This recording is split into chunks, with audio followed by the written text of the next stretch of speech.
La deuxième partie de cette audio capsule permet donc de clore ce cours avec notre dernière partie. Troisième point, donc, une citoyenneté limitée. Citoyenneté limitée. D'abord parce que la participation est limitée. C'est notre premier point ici, une participation limitée. Et on va s'intéresser au document 5 de la page 43 dans notre manuel. Mais attention, on ne s'intéresse pas à l'intégralité ici du document. On va s'intéresser à la première partie de ce texte qui va de la ligne 1 à la ligne 9. Les deux parties sont séparées par une coupe qui a été opérée dans le texte original, qui est ici un texte d'une spécialiste de l'Antiquité qui s'appelle Jacqueline de Romilly. Voilà, je vous laisse lire le texte. Alors, participation limitée. Pourquoi, à la lecture de ce texte, on peut se dire qu'il y a une participation limitée? Est-ce que tous les citoyens participaient au débat? Vous avez la réponse à la lecture de ce texte. Non. Tous les citoyens ne participaient pas au débat. Rappelez-vous. Enfin, rappelez-vous, non, mais si. Si vous vous rappelez vos cours de seconde, vous vous rappelez qu'il y avait à peu près 40 000 citoyens à Athènes. On va y revenir. Or, la colline de Lapnyx, dans sa première version, elle ne pouvait accueillir que 6 000 citoyens. Ça veut dire que tous les citoyens ne pouvaient pas venir. Il est même vraisemblable que le quorum était de 6 000 citoyens au début, et puis qu'il a été revu à la baisse à la fin, on y reviendra. Et donc voilà. Complétons avec le document 7 de la fiche. Ce document, qui est encore un texte, oui, il y a beaucoup de textes ici, il vient d'Aristophane dans les Acarniens. C'est une pièce de théâtre qui a été écrite en 425 avant Jésus-Christ. Et donc il y a le personnage de Diésépolis ici, qui prend la parole, entre guillemets, et au travers de sa parole, il y a une satire des institutions qui est dressée par Aristophane. Je souffre aujourd'hui où une assemblée régulière était convoquée pour l'aurore, de trouver Lapnyx vide, comme vous voyez. Nos gens, cependant, bavardent sur l'agora et pêle-mêle fuient devant la corde vermillonnée. Les pritanes même ne sont pas là, mais arriveront en retard, et ensuite se bousculeront l'un l'autre. Vous pensez comme, une fois ici, pour s'emparer du premier banc, tous ensemble comme un torrent. Mais la paix et les moyens de la faire, c'est le cadet de leurs soucis. Patrie, ô ma patrie, et moi, toujours le tout premier, j'arrive à l'assemblée, je m'assieds. Puis, comme je suis seul, je geins, je bâille, je m'étire, je pète, je ne sais que faire, je dessine sur le sol, je m'arrache des poils, je fais des comptes. Bon, il fait le bilan de quoi, Aristophane, ici? Il évolue comment, ce nombre de personnes qui vient participer à l'Ecclésia? Eh ben oui, ce nombre de personnes, il baisse. Et il baisse malgré le mistos. Ça, c'est l'idée qu'il faut retenir. Tous les citoyens ne participent pas au débat. Et malgré le mistos, le nombre de participants, il décroît. Alors expliquons un peu tout cela. Pourquoi tous les citoyens ne participaient pas au débat? Là, dans la satire des institutions qui est dressée par Aristophane, c'est parce qu'il y en a beaucoup qu'on n'a, entre guillemets, rien à faire, pour parler poliment. C'est pas leur préoccupation. Il faut comprendre que derrière cette question des préoccupations, il y a aussi la question de la pratique. On a vu qu'on était sur un territoire de 2500 km², dans lequel les gens ne se déplacent pas en téléporteur de Star Trek, ni en voiture, ni en bateau hors bord. Et donc pour gagner le centre, pour venir participer à l'Ecclésia, pour certains citoyens de la Cora, c'est quasi mission impossible. Ou alors il faut partir la veille et loger sur place et délaisser son exploitation agricole, entre guillemets, on dirait aujourd'hui. Donc pour certains c'est trop loin et donc on n'y va pas parce qu'on n'a pas le temps d'y aller. Il y a un autre effet pervers derrière tout cela, c'est que en parallèle, la défense de la cité, elle va de plus en plus reposer sur le trésor de la Ligue de Délos, et elle va être de plus en plus confiée à des mercenaires. C'est-à-dire qu'en fait, la défense de la cité va de moins en moins être la mission des citoyens. Et du coup, le poids des décisions politiques n'a pas le même regard à partir du moment où vous déléguez ce genre d'opération. Alors, on était ici dans une pièce de théâtre d'Aristophane. Parlons justement du théâtre et de son importance quand on parle de la participation limitée. Le théâtre, c'est l'endroit où on va retrouver des acteurs. Et les acteurs, ce sont des citoyens. Ce sont des citoyens qui jouent les rôles. Le théâtre, il a une fonction politique à Athènes. C'est le lieu du débat. En fait, dans les pièces de théâtre qui sont présentées, on y pose, on y expose les difficultés relatives à la gestion de la politique, de faire des choix, de l'attitude des dirigeants. Et donc il y a une volonté ici, chez Aristophane, on y reviendra un peu plus tard, de montrer qu'il y a des questions qui se posent, qu'il se pose lui-même, l'auteur, comme d'autres auteurs, et de les mettre en discussion.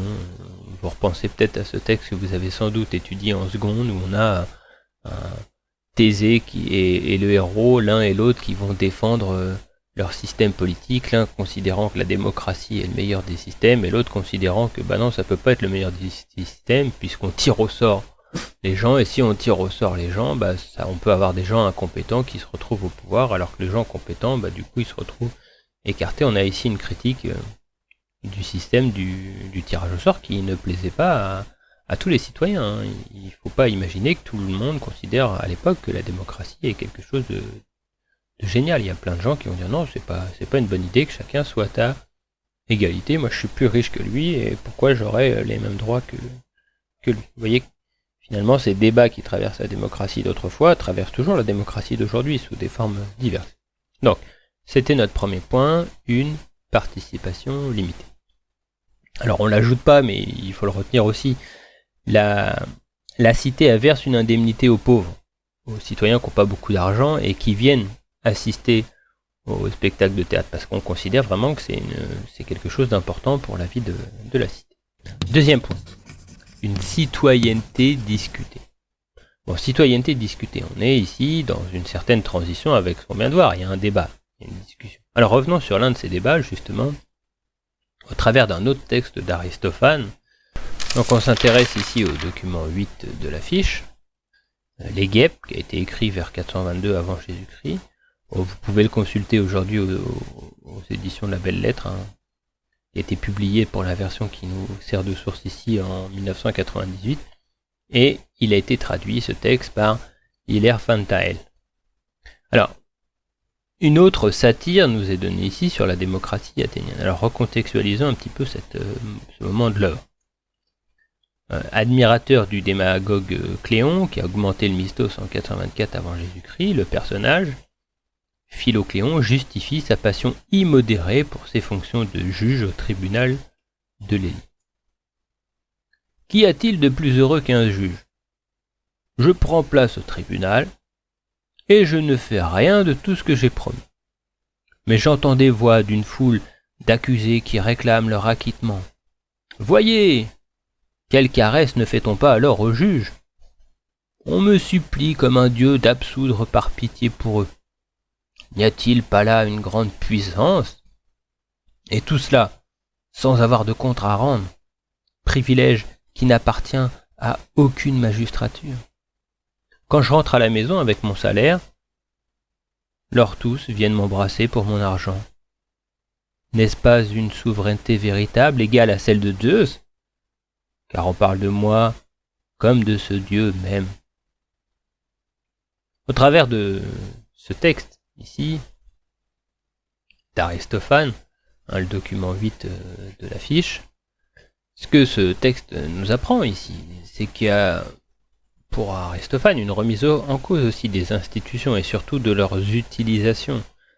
Une utilisation qui est détournée. Elle ne se fait pas au profit de tous, mais dans l'intérêt de certains et de ceux qui exercent ici les fonctions. Et au travers du personnage de Philocléon, on a la dérive d'une personne qui va utiliser son poste de juge à l'Élie pour en obtenir un prestige particulier, une puissance, plutôt qu'à servir le bien public.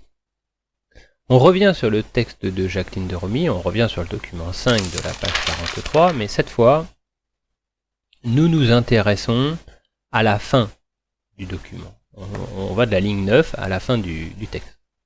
On reprend là où on s'était arrêté tout à l'heure. Alors je vous laisse lire le texte. Et on en discute. On en discute parce que Jacqueline de Romy, quand on s'intéresse, on est dans une citoyenneté discutée, elle nous montre quoi ici comme limite? La limite, c'est que s'il y a bien une égalité de droit dans le système, il n'y a pas d'égalité devant le verbe d'une certaine façon.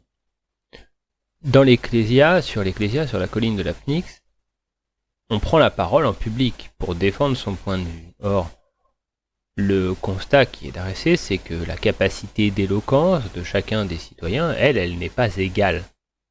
Et en ce sens, certains sont des très bons orateurs, ils savent convaincre par leur discours, et ils risquent d'obtenir une influence plus grande que les autres citoyens. C'est ce qui fait que ceux qui vont flatter l'intérêt de la majorité vont être davantage capables d'orienter la politique dans le sens qui leur est le plus intéressant plutôt qu'à viser l'intérêt commun. Bref, on le voit ici, il y a une autre limite qui peut être évoquée. Alors finissons avec le dernier point, les exclus du démos. Les exclus du démos, on aurait pu commencer par là, mais je préférais qu'on finisse par là parce que c'est quelque chose que normalement vous aviez en tête parce que vous l'avez étudié l'année dernière en seconde et puis on l'a énoncé aussi dans l'introduction. Le démos, c'est l'ensemble des citoyens. L'ensemble des citoyens, c'est à peu près, au 5e siècle avant Jésus-Christ, 40 000 hommes libres. 40 000 hommes libres dans une cité qui contient 400 000 habitants. Donc, finalement, les citoyens qui prennent les décisions au nom de l'ensemble de la cité ne représentent que 10% des citoyens.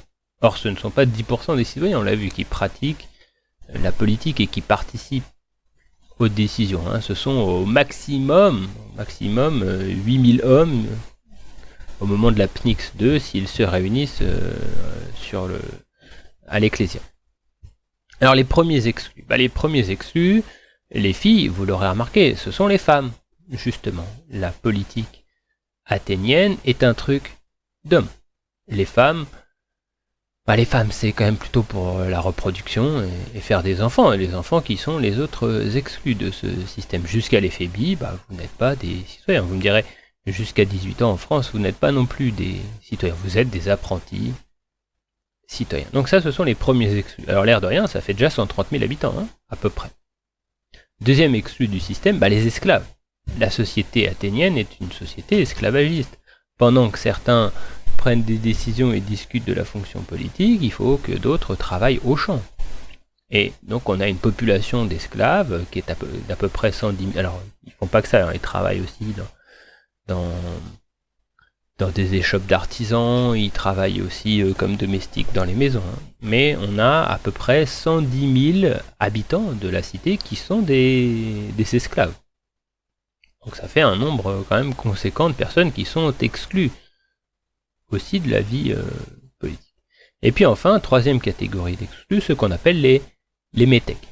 Les métèques et leurs familles, bien sûr. Alors les métèques, ce sont les non-citoyens. Ils sont considérés comme des étrangers, et le paradoxe, c'est que certains d'entre eux sont nés à Athènes. Et il y en a à peu près 40 000, et ils ont un rôle clé, ils font fonctionner la cité. Ils doivent même des services à la cité, ils payent des impôts, le mécoïcon, je crois, si mes souvenirs sont exacts.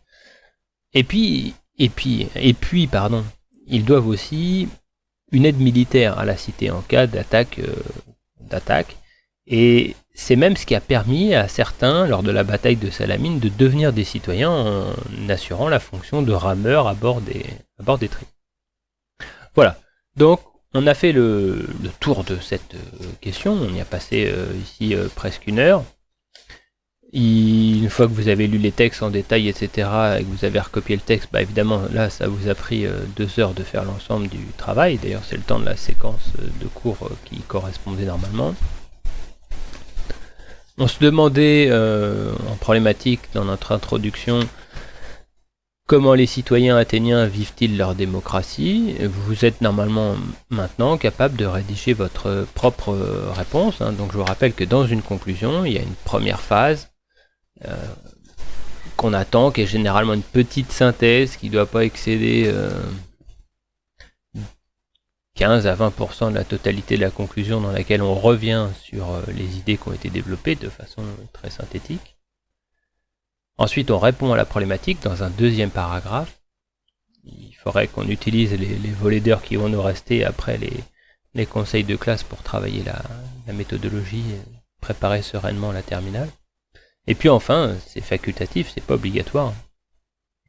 On peut proposer une ouverture. Ici, l'ouverture, comme on est en histoire, géographie, géopolitique et sciences politiques, ça serait de rapprocher la démocratie directe athénienne avec la démocratie actuelle, celle que vous vivez. On n'est pas en histoire, là justement, on est dans quelque chose qui va plus loin.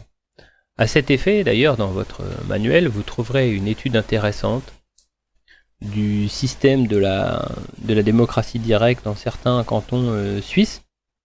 Donc je vous invite à le lire parce qu'il y a certains cantons suisses où on est encore dans ce modèle de l'ecclésia où les citoyens viennent directement participer à la vie politique et prendre des décisions. Voilà, c'est tout pour aujourd'hui. Il y aura un autre cours mardi, évidemment, qui sera mis en ligne. Alors peut-être pas le mardi, mais peut-être un petit peu plus tard. J'avais oublié que nous sommes en week-end mercredi midi, que vous êtes en week-end mercredi midi, et cette fois-ci, je ne donnerai pas de travail à faire pour la moitié de semaine qui vient, étant donné que nous aurons en théorie cours jusqu'au 4 juillet, il va nous falloir garder beaucoup d'énergie. Voilà, je vous souhaite un bon courage, portez-vous bien, et à bientôt.